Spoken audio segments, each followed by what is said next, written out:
오늘은 요즘 사회적으로 큰 이슈가 되고 있는 SG증권 CFD 주가 조작 사태에 대해서 살펴보려고 합니다. 누가 주가 조작을 했고 누가 이득을 보았는지에 대해서는 수사가 진행 중인 사안이라 제가 현재 시점에서 다룰 수는 없고요.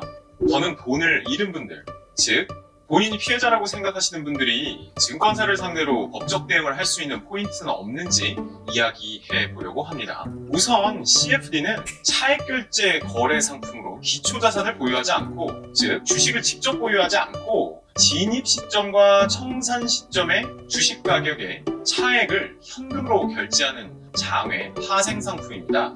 CFD는 일반적인 주식 투자와 달리 주가 차익에 투자하는 것인데, 일정 금액의 증거금을 CFD 계좌에 입금을 하면 증거금의 2.5배까지 빚을 내어 유식한 말로 레버리지를 일으켜서 투자를 할 수 있습니다. 레버리지 투자를 하면 주가가 오를 때 수익이 극대화되지만 주가가 떨어질 때는 손실이 엄청 커지게 되고, 원금 손실뿐만 아니라 빚까지 떠안게 되어 원금 초과 손실도 발생할 수 있습니다. 이렇게 위험한 투자 상품이라서 자본시장법과 금융소비자법에서는 전문 투자자만 CFD 계좌 이용을 할 수 있도록 하고 있습니다. 그리고 전문 투자자라는 것은 금융 투자 상품에 관한 전문성 구비 여부, 소유자산 규모 등에 비추어 투자에 따른 위험 감수 능력이 있는 투자자로서 국가, 한국은행, 금융기관, 주권상장법인, 그리고 그 밖에 대통령령으로 정하는 자를 말한다 라고 규정하고 있습니다.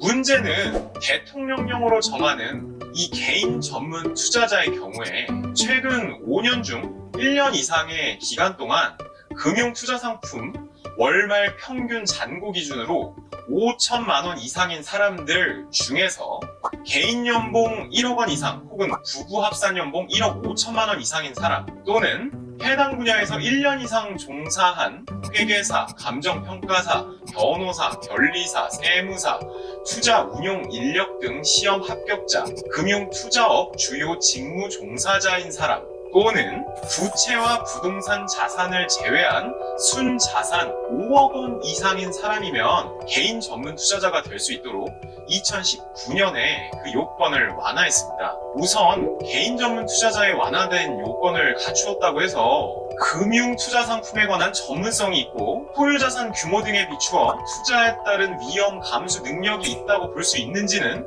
의문입니다. 금융법이 아닌 형법 전문 변호사가 삼성전자 주식 5천만 원을 매수해서 1년간 팔지 않고 그냥 보유하고 있으면 전문 투자자가 된다는 것인데, 개인 전문 투자자 이외에 전문 투자자로 규정된 것이 국가, 한국은행, 금융기관 레벨이라는 점에서 이건 클래스가 달라도 너무 다른 것이 아닌가 하는 의문이 듭니다. 자, 이제부터 중요한 내용입니다. CFD의 경우에 장외 파생 상품으로 분류가 되는데요. 이러한 장외 파생 상품 거래를 증권사와 같은 금융 투자업자와 진행할 경우 전문 투자자는 금융 투자업자에게 전문 투자자와 같은 대우를 받겠다는 의사를 서면으로 통지하도록 규정되어 있습니다. 그런데 만약 증권사가 이와 같은 서면 통지를 투자자로부터 받지 않았다면 전문 투자자의 지위가 부여되지 않는 것으로 해석됩니다. 따라서 투자자분들 중에서 단순히 녹취만 되어 있고 서면 통지를 하지 않는 분들은 이 부분을 다투어서 전문 투자자의 지위가 없었으므로 CFD와 같은 장외 파생 상품 거래를 할 수가 없는데, 거래가 진행되었다면 이는 전문 투자자가 아닌 일반 투자자를 상대로 CFD 거래를 한 것이라 무효다라는 주장을 할 수도 있을 것 같습니다. 자본시장법에는 일반 투자자의 경우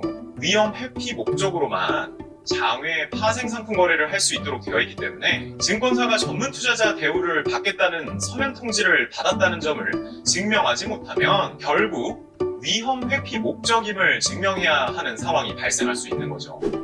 자, 빚내서 투자하다가 망하고 어디다 책임 전가냐 라고 생각하시는 분들도 있을 겁니다. 저도 사실 CFD 투자를 하지는 않았기 때문에 처음에는 그런 생각이 들었습니다. 하지만 금융 소비자의 보호와 관련된 법률은 투자가 망했을 때를 상정해서 그 위험 고지 등을 적절하게 해서 감내 가능한 위험인지를 잘 판단하도록 도움을 주자는 취지의 법률이죠. 따라서 증권사가 법률의 규정을 제대로 지키지 않아서 투자자가 예상하지 못한 손실이 발생하였거나 확대되었다면 그 책임은 당연히 법을 위반한 증권사가 져야겠죠. 혹시라도 CFD로 인해 손실을 보신 분이 있으시다면 저를 찾아오시거나 자본시장법 등 관련 법규를 꼼꼼하게 살피셔서 증권사에 대해 책임을 물을 수 있는 부분이 없는지 꼭 확인하시기 바랍니다. 증권사에서 수수료 수익을 챙기려고 투자자로부터 받아야 하는 서류는